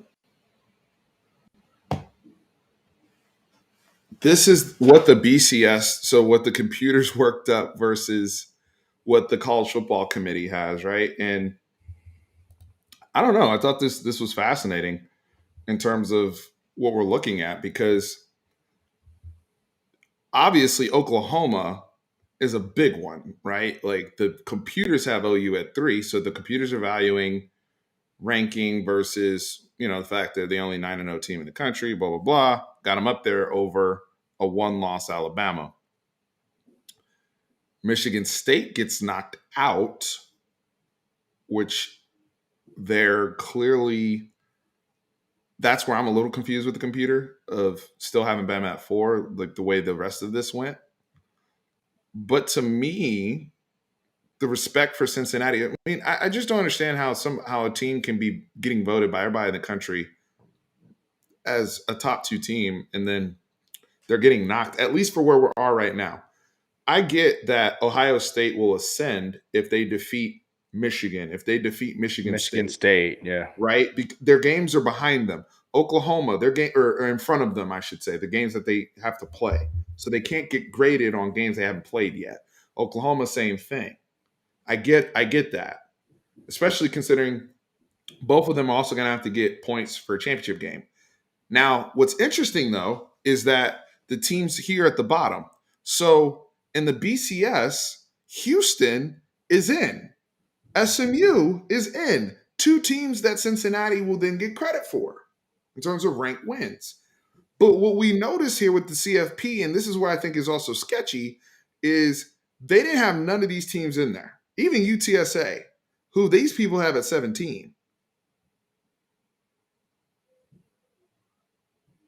We'll go to the, Dr. Umar gift. Don't you find that suspicious? Don't you find that suspicious? Just saying, guys. Yeah, I do. I mean, this is a big difference. Jimmy showed up right on time. Right on time. I mean, look at this. SMU, Houston, in the BCS model. In the BCS model, UTSA is up to 17. But in the football model, and I know people are saying, well, if UTSA were to match up with, I don't care if Wisconsin has 3 losses, Wisconsin would be blah, blah, blah. At what point does winning matter? Does it not matter at all? So it's just like, all right, no matter who you lost to, you still getting boosted up. Because I could have sworn Minnesota lost to Bowling Green. Am I tripping? No, they did. I don't know. Y'all talk to me here. What are we seeing? What are we seeing? I don't know. I just thought this tweet was very interesting. Very interesting. I think I'm gonna follow that account so I can keep my eye on it each week. Oh, so each week they actually release what the BCS rankings would be? I'm gonna follow them on Twitter.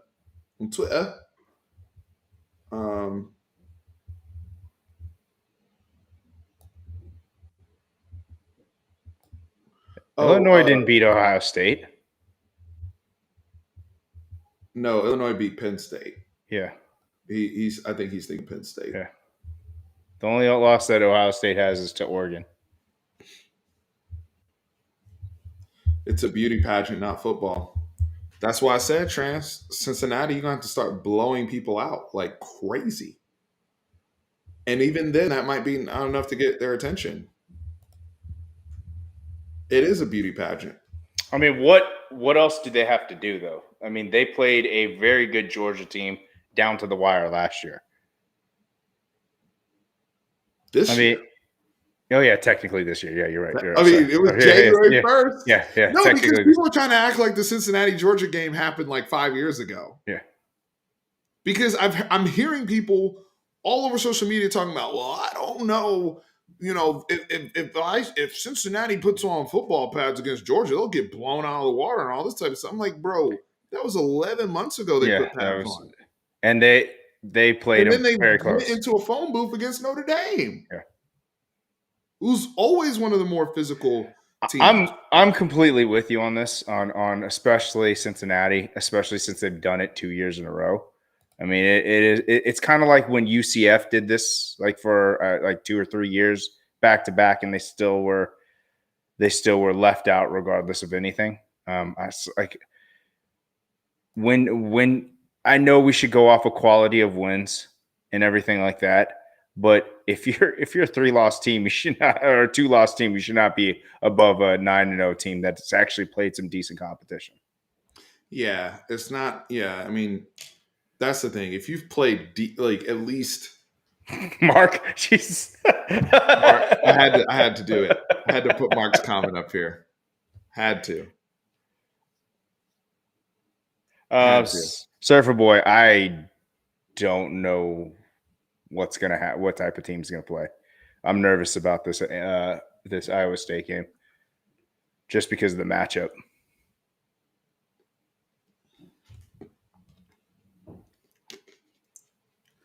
People only use the opt-out excuse when it's convenient. We scored damn near 60 points in our bowl game, and half our team opted out. I don't want to hear that shit. I'm serious. We did score 60. We scored 66 points. Whatever. Oh yeah, we did. Whatever points we scored a shitload of points. We had literally like almost all our best guys opted out, and we lost our quarterback at halftime. Mm-hmm. People talking about opt-outs. I think Bijan outscored. I don't want to hear about opt-outs, and I get the point about chemistry, but I don't want to hear about opt-outs when the dudes coming in are 5-star all-world dudes that are now the same people that y'all got. Come on, man. What happened the last time we put pads on together, Surfer Boy? Last time we put pads on. You gonna talk about opt-outs again too? DeAndre Baker. You didn't have the kidnapper DeAndre Baker. You didn't have him on the field. And the big opt-outs that they had were DeAndre Baker and that I forgot, it was their linebacker. I can't think of his name. DeAndre Swift played and he fumbled.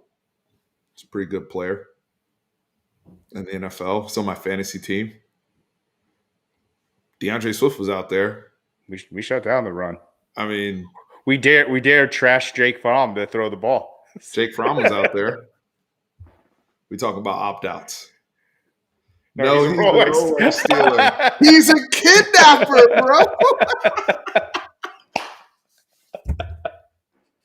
He's a kidnapper. DeAndre Baker was charged with kidnapping. Oh my God. Nah, you should try to get the Rolly back. While he kidnapped somebody. You telling half the story, brother. Surfer Boy, tell me you're in Austin, please, and tell me your name's Reginald. I know. I know. He is so funny. Funny Georgia fan. I love it. What's up, 40 Acres? Good seeing y'all in good seeing y'all in here. Oh man. Look, Jim, they ain't letting them in. That's the point. They're not letting them in. It's gonna be like TCU that one year when they suspiciously went from like 3 to 5 or whatever it was to get Ohio State in, which ended up working out in their favor because Ohio State won the Natty. I think that was the first. Was that the first year they did it? The playoffs. The playoffs. I don't know, but they played Ole Miss and they whooped the shit out of Ole Miss in the bowl. Yeah, yeah. They dominated Ole Miss. You're right. You're right. But nobody ever counts that game. Yeah, you know.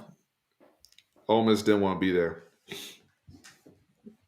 Have you seen Nebraska? I've only seen Nebraska when I was prepping for OU.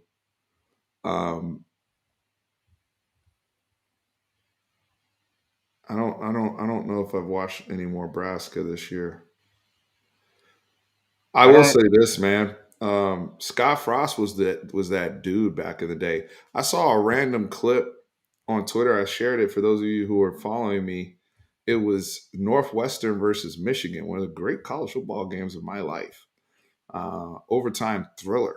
Zach Kustick, um, Drew Henson was starting at quarterback for Michigan. They had A Train out there. They had David Terrell. Does Mhm. anybody remember David Terrell, number one, before Braylon Edwards? They were cold. Those brothers were cold back then, and just ran. But Scott Frost is one of those dudes. He was. I think he won a natty, if I'm not mistaken, at Nebraska. They or at least they beat. I remember they beat the shit out of Tennessee when they had Peyton Manning in the Orange Bowl. Um, but those are some names that I just forever root for at my age growing up because I watched all these people play football. Oh, good reminder, Kyle. You want to do that now? Because I think we're getting ready to wrap up, Tran. Um, A&M and Auburn picks too. You want to pick Auburn A&M? Because I would love to pick that game. Anyway, let's do our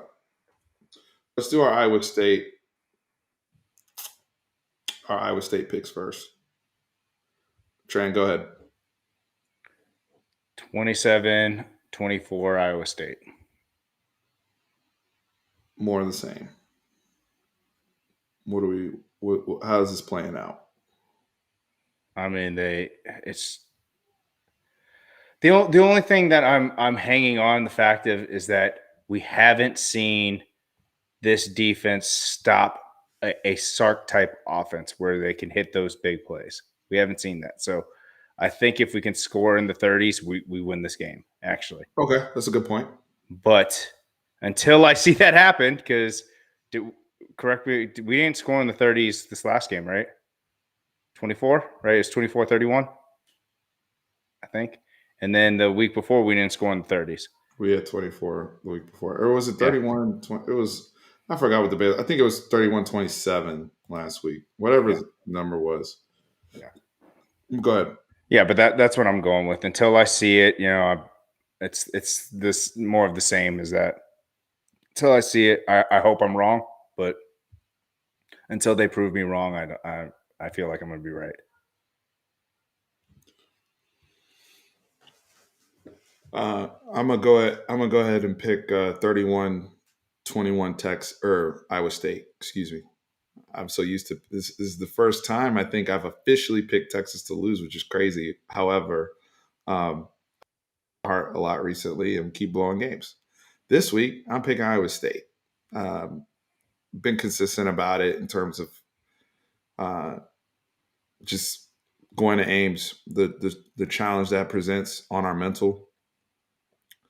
Um, and I'm just concerned about us getting gashed. I think I don't know what our solution will be to slow down Brees Hall, especially the commitment that Iowa State has to pounding the football. Now we might get rewarded with a little bit quicker pace than what Oklahoma State and Baylor were doing, being methodical.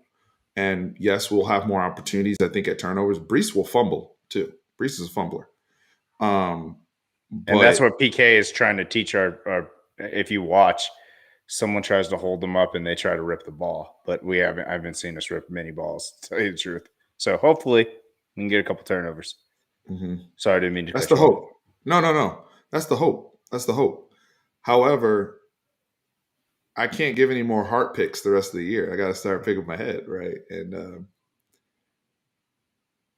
it's it sucks that we're here. I don't want to pick us to go below 500, but we're in a tough spot.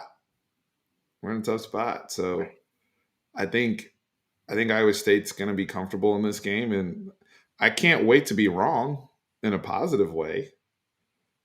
And hopefully the team can start to come together and rally and try to make do of this season. seniors go out with some dignity and building for in terms of the culture conversation we had earlier that Danny asked about, building up the culture for next year. That's the hope. Um, but I can't. We got to pay attention. We watch the games. We watch these teams play. Iowa State is also desperate.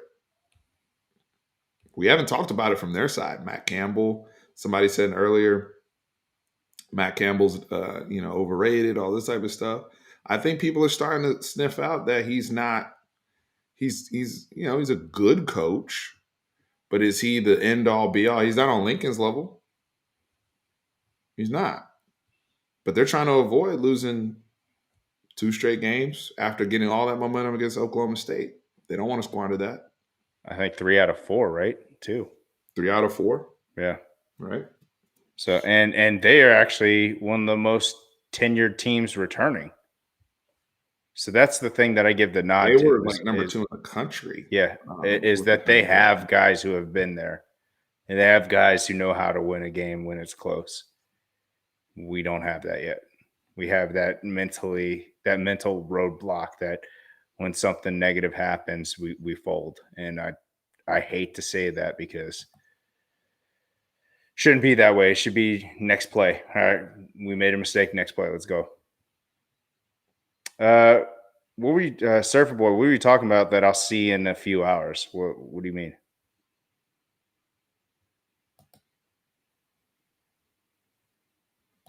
Disregard that. I don't know what he's talking about. Yeah.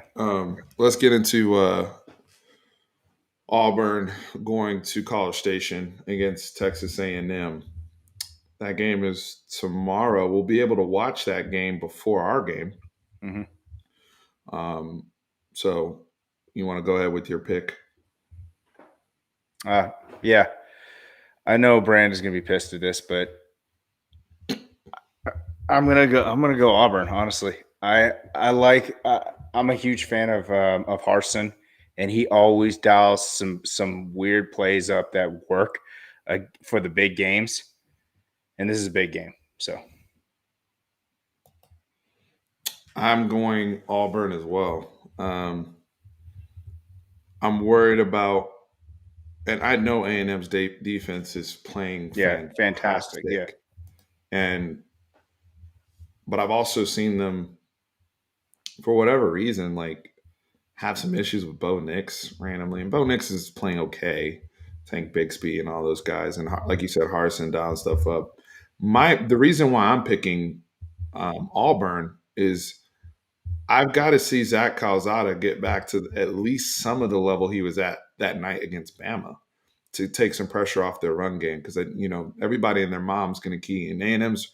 That's one thing that they're good in both sides of the trenches. That's why they're up to 14. I actually agree with that. The way they've been playing recently and running the ball, I love the way they complement Spill It with A-Chain, and then you got Anaya Smith playing out of the slot. Like, they've got weapons. And Wennemeyer, like, can Zach Calzada take advantage of all of that? I just think what Auburn's been doing, they got a lot of momentum going on right now. Some really big wins. I think it's setting up a big time matchup for the Iron Bowl. So we'll see. I mean, I think it's going to be a very close game. I wouldn't be surprised at all if A&M pulls it out. Wouldn't be surprised at all in advance 7-2. I think Jimbo. Some of us as Texas fans, we make a little too much fun of Jimbo. Jimbo knows how to win these games, but Auburn's just hot right now, from what I've seen. So, be interesting. So Kyle Witherspoon, I will let you know that we will not get outcoached. If we do lose, it's because we have the youngest team in the whole league. We have 4 4-year-olds and 2 5-year-olds. So that's we have that will be the reason why we lose. If anything, everyone else they're like 5 or 6-year-old teams. But we teach our team discipline on defense. We teach contain. Make sure they keep contained. We teach to watch the ball. So if it's going to be a pass, they know when to drop. And we really do teach fundamentals for these kids. And it's crazy to see the improvement that they've had since the beginning of the year. But we won't get out coached. We may get beat because we're not as good of a team, but we're not going to get out coached with me and Brandon. I'm telling you. I love you. I love you. Oh man. Hey, let's pray for a oh, I have a request. I have a request. I actually want the Kansas game at 2:30. Same here. I want it at 2:30. I don't want the Kansas game at night because Texas basketball is playing Gonzaga, I believe, that night. Oh, dang, homie. I just don't want it at 11 o'clock. No, I don't want 11 o'clock either. I want a midday. I want a midday so we can tailgate, have fun with Reginald and Chris, Right. our wonderful guest, and tailgate a little bit, have a good experience, down at DKR. But I believe, and somebody correct me if I'm wrong, I believe Texas is playing at Gonzaga, or they're playing Gonzaga that night, if I'm not mistaken. I'm saying this as a teaser because I'm going to tell y'all right now. Brad and I are going to be doing, Brad Kellner, shout out to Brad Kellner. We are going to be doing a Texas basketball season preview on Monday. Hopefully it comes out on Monday, but Texas season preview. So been very excited to have this conversation. I've been waiting. BK's a celebrity now. So especially with Houston going to the World Series. He's gone all Hollywood. Oh my God. He blew up. I mean, he was a guest on everybody's, he works for ESPN now. BK blew up. All right. But BK said, you know what? I got to come back and humble myself and talk to the people. So BK I remember the little guys. Come back and talk to the little guys. And we're going to do a full season preview for Texas basketball. I could be more excited. There's some other stuff I got in the works for Texas basketball this year. We will be a Texas basketball channel. Okay. We are covering this team. This could be a special team. This could be a very special team. Mm-hmm. So just letting y'all know. Throwing that out there. It's been booked. I got BK booked today. So we'll get him on. Talk some Texas basketball. It's gonna be fun.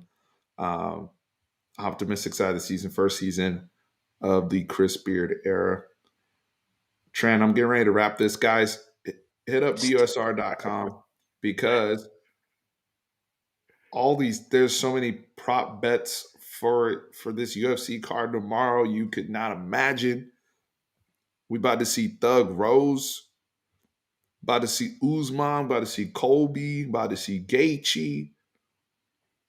Michael Trent knows I like Michael Chandler. I think he's underrated a little bit. A lot of killers out there on tomorrow's card. I like him as a fighter. I don't like him as a person. Who? Chandler. You don't like Chandler as a person? Yeah, right, I know. Offline. I'll touch on that one. Okay, I was going to call it out, but whatever. You know some stuff I don't know. Jim. Yeah, he's a guy named Dallas is a Braves fan, but he's also a USC fan as well. No parties tonight, Marlon. No parties in LA.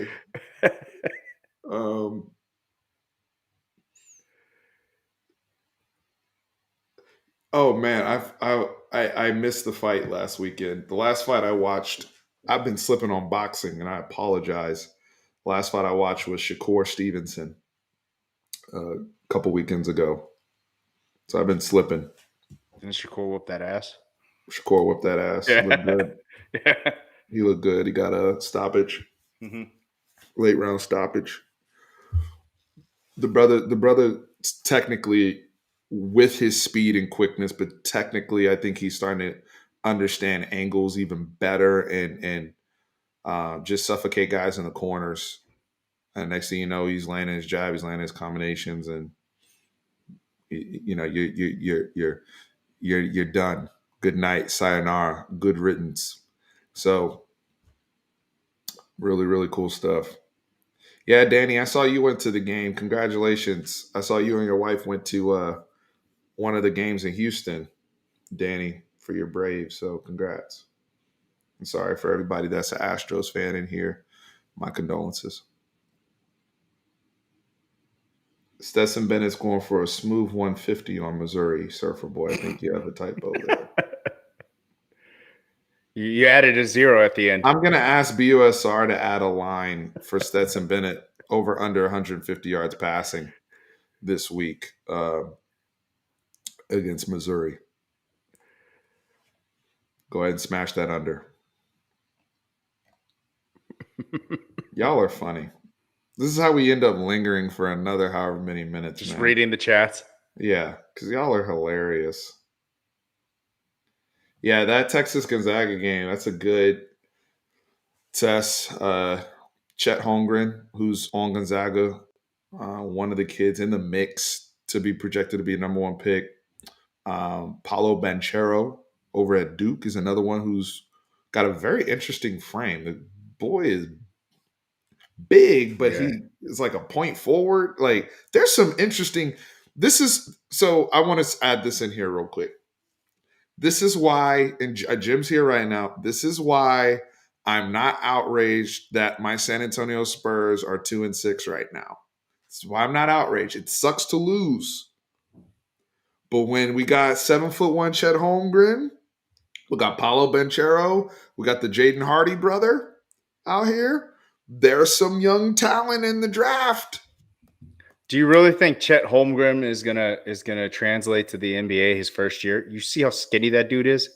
He's got remarkable timing with his shot blocking though, like special timing. I'm with you. He'll get pushed around. He'll get thrown. He'll get body bag. Okay, Jim, we're 3-6.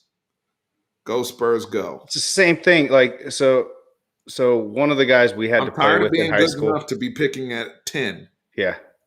That's what I'm tired of. So you just want a top end pick. Yeah. That's what you want. Okay. 10-4. That's the only way to get really better fast. If you don't get those people, we're not going to sign free agents, bro. So how are we going to get like, or unless we become like the Miami Heat and do the Heat culture thing, which is dope. I love what the Heat are doing, but we don't have Miami behind us though. that's the thing. It's a beautiful destination as opposed to the Riverwalk. Yeah, but Chet needs to put on weight for sure. But Chet's got some dog in him. He reminds me a lot of so like I was saying, the guy we played against he was known as the Amityville Horror. His name is Jason Frazier, and I remember arguing with him on the bus because he was 6'11", I think he was 7 foot actually, but he was 210 pounds, and he was thinking about going to college or going to the NBA. And I said, "Fool, you're gonna get owned in the NBA. You need to go put some weight on." And then he went to Villanova and he didn't do anything. So that's my point. It's like, yeah, he has that timing right now against younger kids. However, I know there was that video of him shooting threes over Steph Curry, but he's 7'1", and Steph Curry is what, 6'3", 6. Hey, Chet was giving Steph buckets, but Steph was probably chilling. Yeah. He was probably chilling. But that's the other thing too, like more than ever before, like before the NBA heads always used to know who the young dudes that were coming, but like now they like kind of work out together. They're more like, that's not the first time Chet Holmgren had worked out with Steph, right? So what we see at Gonzaga, but the thing is we get to play them early before he's really comfortable in the college game. And you know Chris Beard is going to throw the kitchen sink at him. We have our own nice little big man in Trey Mitchell, who I'm excited about. I really like him. I know he came off the bench in the little Emmett, scrimmage or exhibition game, whatever they call it. But that's a brother that can, give Chet some grown man size and work, so we'll see.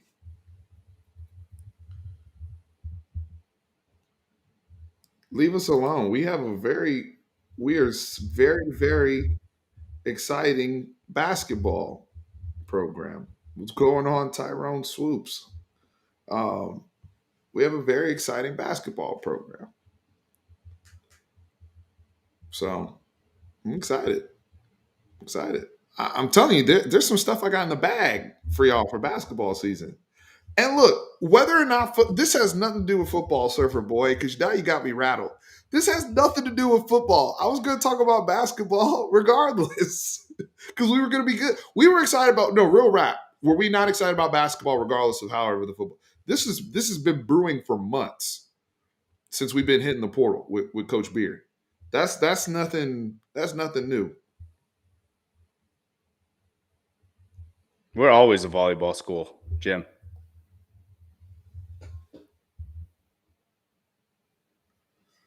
Yeah, yeah. No, our volleyball program has been elite for sure. Usman's going to wreck Covington in the ring. I'm not ready to give my full prediction yet, Tran. Although Kobe Covington looked a lot more nervous in this presser than he had in the previous presser. I'm just throwing that out there. He didn't have that same juice to me that he typically has. I think people saw what type of striker Usman has become, what he did to Masvidal. So I'm not giving my prediction either. So all right, guys. Well, we're gonna wrap up here. Now y'all just talking. This has now become Fanatic Perspective After Dark. Everybody that's currently in the chat right now, hit that like button. Show us some love. If you get a chance, you want to bet on the fight tomorrow, do it on me. Get yourself a little promo. BUSR.com/Fanatic. You want to get that opportunity. Sports 100 FP 5-time rollover promo. So they're matching congrats free to play. Chris and Reginald. Shout outs to our winners. The BUSR Fanatic Perspective Contest. Yes, you guys will get to come and watch Texas Kansas with us. Reginald, Chris Church, Reginald Abernathy. Let's go. Let's go. Let's do it. Let's do it, Tran. Hey, I'm Guys, ready. remember, as always, ladies and gents, horns always up. We love you guys. It's fun times. Shout out to Reginald Abernathy, baby. Here we come.